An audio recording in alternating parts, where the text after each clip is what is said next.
We welcome to the show, Joe Mcelderry. How's it going, Joe? Very well, thank you. How are you? Yeah, pretty good. Can't complain. You're performing in East Grinstead at Chequermead on the 12th of March. What have you got planned for the evening? I know it's quite some time away, but we'd like to know. The show is a brand new show next year, which will kind of start planning in January. It'll be a very different show to the one I've been doing recently. I've been out on the road. I've just finished out on the road on last Friday and Saturday. That was the last 2 dates. And this year's show was really fun. It had a lot of new material in. And next year's show will definitely have new material in that people haven't heard before. Some of the old favourites, some of the favourites from X Factor, definitely stuff from all of the 4 previous albums. And, some unexpected things as well, things that people won't have heard before and maybe won't expect me to sing. I want to be able to give some variety in the show and give people some, different tastes of music. Lots of people remember you winning the X Factor in 2009. How did it feel having millions of eyes on you at the time? I mean, I was very young at the time, I kind of didn't realise the magnitude of the show when I was on it. It was more of a kind of thing afterwards, going on the tour, around the country and seeing kind of the support from everybody. I realised how big it had been and how big of a year it had been for X Factor.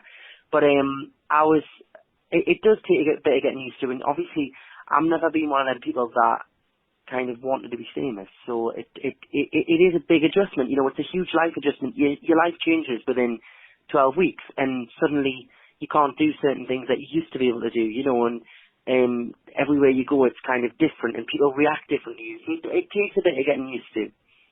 And is it like a real lift, obviously, when you win it, but then like a year later or something, is it a bit of a come down, or are you still on a high? I think, I've been very fortunate that I've never ever stopped working since, and I've always been on to new projects and doing new things. So to me, it just feels like I've never stopped, and it still feels like I'm on the treadmill. So I feel very fortunate, and I've been very fortunate as well to have an incredible set of fans and loyal people that have supported us from day one, and also, just to be able to do something that I love every day. I feel very fortunate. Yeah. I mean, primarily, you're a singer, aren't you? It's not necessarily being famous. It's just doing what you love, isn't it? Yeah, obviously I understand to a certain extent that you need that side of the industry, and I'm very well aware that I'm in the public eye, but I think my main focus is obviously singing and being the best I can be at being a singer. So I always try and focus on that more than anything else. I have your new Christmas song, Wonderful Dream, in front of me. Before I play it, can you tell us a bit about it? Yeah, this song is a track, basically. This is where the Coca-Cola song originated from. And it was by an artist called Melanie Thornton, and who unfortunately actually passed away before the song kind of became a hit for her. And it was released years ago and was huge around a lot of places, but not that known in the UK. Somebody suggested to me about a year and a half ago, and I kind of forgot about it. And then it was suggested by somebody again who knows me, and was like, remember that song, we should record that. And then I kind of, because I haven't released an album this year, I wanted to kind of put something out there for people, who are waiting for the new material. So I thought it'd be nice to do like a festive Christmas song. So it's a beautiful song, and the lyrics are great, and obviously as soon as it starts, everybody knows it from the Coca-Cola advert as well. Yeah, this is the Holidays Are Coming song, isn't it? Yes. That's the one, with the red Coca-Cola bottle. It is, that's the one. We're doing wonders for Coca-Cola. I'm sure they don't need my help. No. So, you've got plans for a new album in the new year. What can you tell us about it? What's going to be on there? What kind of material? I think at the minute, I've been writing a lot and recording and trying different things. I think for me at the minute, it's about finding the right material, the right genre. I don't know whether to actually do a classical album again or maybe do a pop album. This is the 5th album now, so I really want to choose carefully of what I want to do. Just because I do that on the next album doesn't mean I'll continue to do it on every album.